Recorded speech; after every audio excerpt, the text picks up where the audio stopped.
दोस्तों, आज की वीडियो में हम डिस्कस करेंगे विवाह के प्रकार, जिसे अंग्रेजी में बोलते हैं टाइप्स ऑफ मैरिज। ये बहुत जरूरी है और आपके लिए इम्पोर्टेंट है। चलिए आज का वीडियो शुरू करते हैं। सबसे पहले डिस्कस करेंगे प्रस्तावना। मुस्लिम विधि में विवाह एक संस्था यानी इंस्टीट्यूशन है। इस विधि के अंतर्गत विवाह को सिविल कॉन्ट्रैक्ट माना गया है।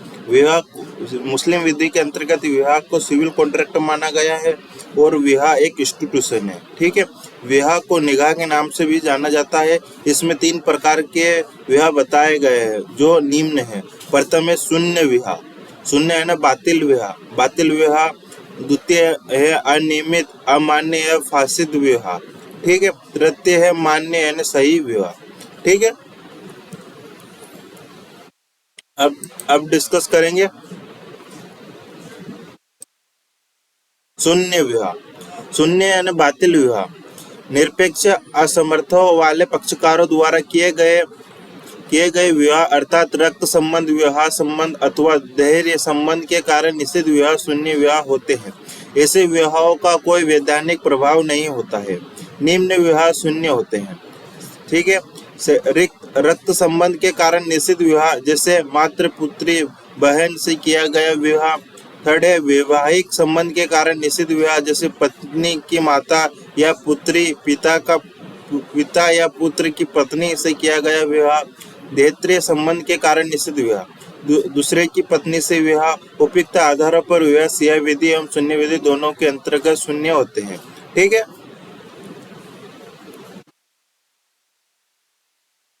अब डिस्कस करेंगे अनियमित विवाह, फासिद विवाह। शून्य विधि के अंतर्गत निम्न विवाह अनियमित फासिद माने जाते हैं। ठीक है, बिना साक्षियों के किए गए विवाह। फिर 4 पत्नियों से विवाह, व्यक्ति द्वारा 5वीं स्त्री से विवाह, तलाक शादी या विवाह स्त्री से इद्दत की अवधि पूरी होने से पहले विवाह, और मूर्ति पूज्य या अग्नि पूज्य धर्म को मानने वाले स्त्री से विवाह, अनाधिकृत व्यक्ति द्वारा विवाह, अवैध सहयोग। सिया विधि के अनुसार विवाह या तो मान्य होता है या शून्य होता है।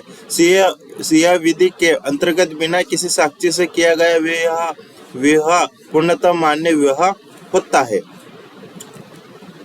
मान्य है ना सही विवाह, कोई भी विवाह जो ना तो शून्य हो और ना ही अनियमित, वह मान्य होता है। दूसरे शब्दों में वह विवाह जो सभी विधिक तत्वों के अनुरूप होगा वैध विवाह कहा जाएगा। विवाह को मान्य होने के लिए निम्नलिखित शर्तों की पूर्ति आवश्यक है। एक पक्ष द्वारा प्रस्ताव और दूसरे पक्ष द्वारा उसकी स्वीकृति आवश्यक है। पक्षों की सहमति स्वतंत्र रही हो। प्रस्ताव और स्वीकृति एक भी बैठक में वयस्क और स्वच्छचित साक्षियों की अपेक्षित संख्या पर उपस्थित में हुई हो। छोड़ना पक्ष विवाह करने के लिए समर्थ हो अर्थात वे क स्वच्छ चित ख वयस्क और ग स्वतंत्र सहमति देने में सक्षम हो। यदि वे अवयस्क या पालन हो तो सहमति इनके अभिभावकों द्वारा दी गई हो। ठीक है, अब डिस्कस करेंगे विवाह के पक्षकार रक्त संबंध, विवाह संबंध या देहत्रीय संबंध से संबंधित ना हो और अथवा किसी अन्य पुरुष या महिला की पत्नी या पति की प्रतिस्थापनी ना हो। शून्य, अमान्य और मान्य विवाहों के परिणाम। जो मुस्लिम विधि में 3 विवाह है, 3 प्रकार के विवाह है। शून्य विवाह है, अमान्य विवाह है और मान्य विवाह है। चलो अब इनके परिणाम डिस्कस कर लेते हैं। सबसे पहले डिस्कस करेंगे शून्य विवाह। शून्य विवाह का समागमन करने से पहले या बाद में कोई वैधानिक प्रभाव नहीं होता है। उसमें पक्षकारों के बीच किन्हीं वैधानिक अधिकारों या दायित्वों की उत्पत्ति नहीं होती है। यह शून्य विवाह की संतान अधर्मज होती है। इस प्रकार के समागमों को किन्हीं परिस्थितियों में विधि मान्य नहीं किया जा सकता है। ठीक है, अब डिस्कस करेंगे अनियमित विवाह। अनियमित विवाह के परिणामों का अध्ययन 2 भिन्न दृष्टिकोण से किया जा सकता है।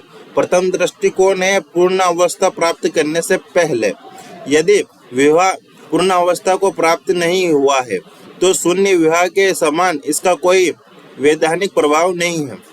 पत्नी मेहर की हकदार नहीं होती है और वह इद्दत पालन करने के लिए बाध्य नहीं होती है। अब सेकंड दृष्टिकोण क्या है? तो सेकंड दृष्टिकोण है पूर्ण अवस्था प्राप्त करने के बाद अनियमित विवाह यदि पूर्ण प्राप्त हो गया हो तो। ठीक है, अब आगे डिस्कस करेंगे मान्य विवाह। ऐसा विवाह जो कि विवाह विधि की सभी औपचारिक अपेक्षाओं को पूर्ण करे, वह विधि मान्य विवाह कहलाता है। एक विधि मान्य विवाह के लिए आवश्यक है कि दोनों पक्षों में विवाह करने के लिए कोई प्रतिबंध नहीं होना चाहिए।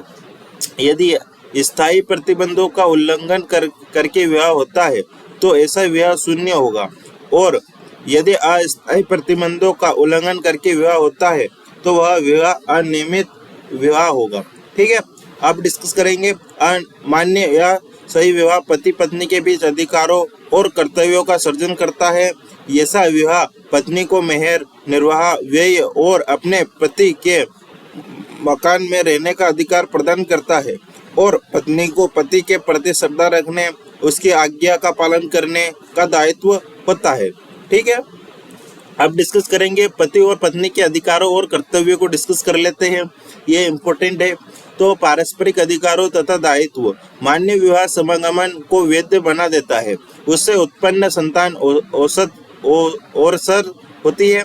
पति और पत्नी परस्पर दायी के अधिकार प्राप्त करते हैं और संबंध की निषिद्ध अस्थियों का जन्म होता है, जिसके कारण वे ऐसे आपत्तियों के भीतर विवाह नहीं कर पाते हैं। ऐसे पक्षकारों के अधिकार एवं कर्तव्य है। पत्नी के अधिकार और पति के कर्तव्य। पत्नी अपने पति से निर्वाह व्यय प्राप्त करने के अधिकारिणी होती है। वह विवाह के आवश्यक परिणाम के रूप में मेहर की अधिकारिणी होती है। चाहे मेहर के संबंध में कोई अनुबंध ना भी किया गया हो, उसे अपने पति के साथ रहने का अधिकार होता है और अपने अन्य उपयोग के लिए एक कक्ष का होता है। ठीक है, अब पत्नी के अधिकार और पति के कर्तव्य। तो पत्नी अपने पति से निर्वाह व्यय प्राप्त करने की अधिकारिणी होती है। वह विवाह के आवश्यक परिणाम के रूप में मेहर की अधिकारिणी होती है। चाहे मेहर के संबंध में कोई अनुबंध भी किया गया हो, उसे अपने पति के साथ रहने का अधिकार होता है और वह उसके अन्य करने के लिए उपयोग करती है। पति के अधिकार और पत्नी के कर्तव्य। तो पत्नी अपने स्वस्थ तथा शिष्टाचार का ध्यान रखते हुए उचित अवसरों और स्थानों पर पति समागम करने के लिए बाध्य है।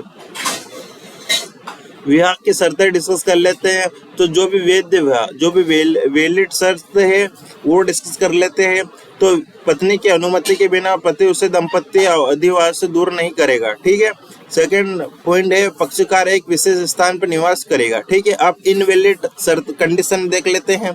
तो पति पत्नी को उसके संबंधित के यहाँ जाने से रोक सकेगा।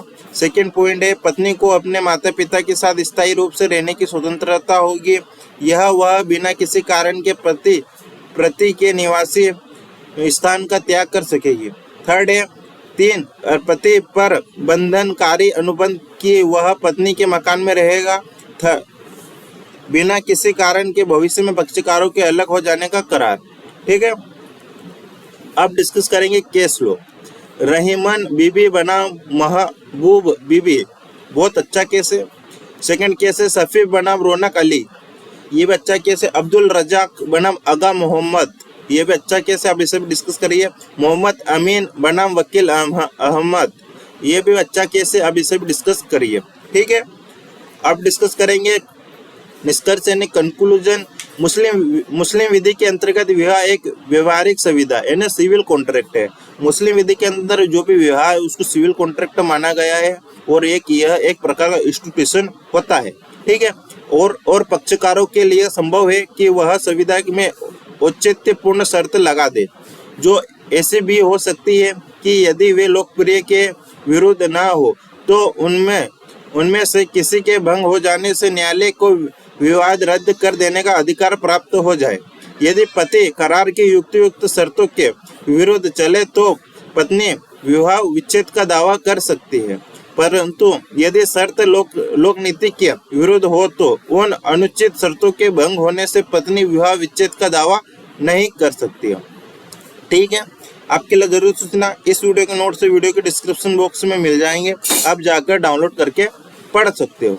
आपने हमारा वीडियो यहाँ तक देखा उसके लिए आप सभी का सहृदय से धन्यवाद। आज के वीडियो में इतना ही। जय हिंद, जय भारत।